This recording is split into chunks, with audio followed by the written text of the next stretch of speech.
भाजप आमदार अतुल भातखळकर सध्या आमच्या सोबत आहे। अतुलजी, अनेक वर्षापासून हा प्रकल्प थांबला होता, आज तुमच्या हस्ते भूमिपूजन झालं आहे। कशा प्रकारचा हा रोड असणार आहे, किती लोकांना फायदा भेटणार आहे?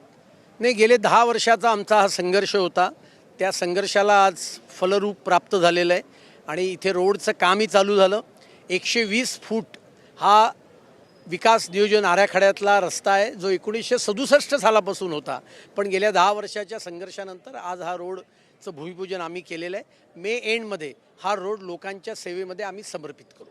पण सर, या रोडचा फायदा किती लोकांना होणार आहे काय? असं आहे, हा रोडचा फायदा लोखंडवाला म्हाडातल्या हजारो लोकांना होईल, त्याचप्रमाणे हनुमाननगर असेल, कांदिवली पूर्वच्या लोकांना होईल।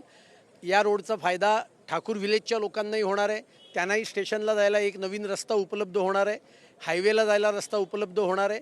आणि हा रोड मूलतः मागाटणे टू गोरेगाव असा 120 फीट DP रोड आहे आणि त्यामुळे येणाऱ्या काळात पुढचा रोड खुलल्यानंतर हा रोड थेट गोरेगाव मुलुंड लिंक रोडला मिळण्याचं काम होणार आहे। पण या रोड बाबत काल पण एक भूमिपूजन झाला होता आणि आज पण एक भूमिपूजन तुम्ही पण केलंय, श्रेयवाद कुठेतरी बघायला भेटत आहेत। ऐसा है, ये पब्लिक है, सब जानती है।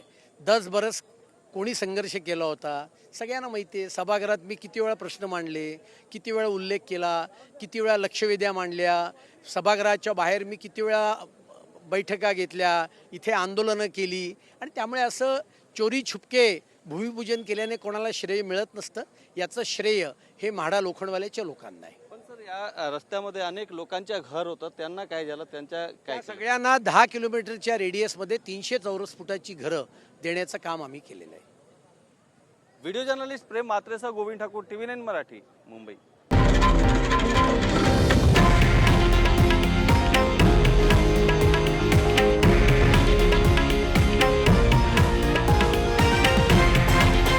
हे आहे देशातील नंबर 1 न्यूज नेटवर्क आणि आपण पाहत आहात TV9 मराठी, एकमेव।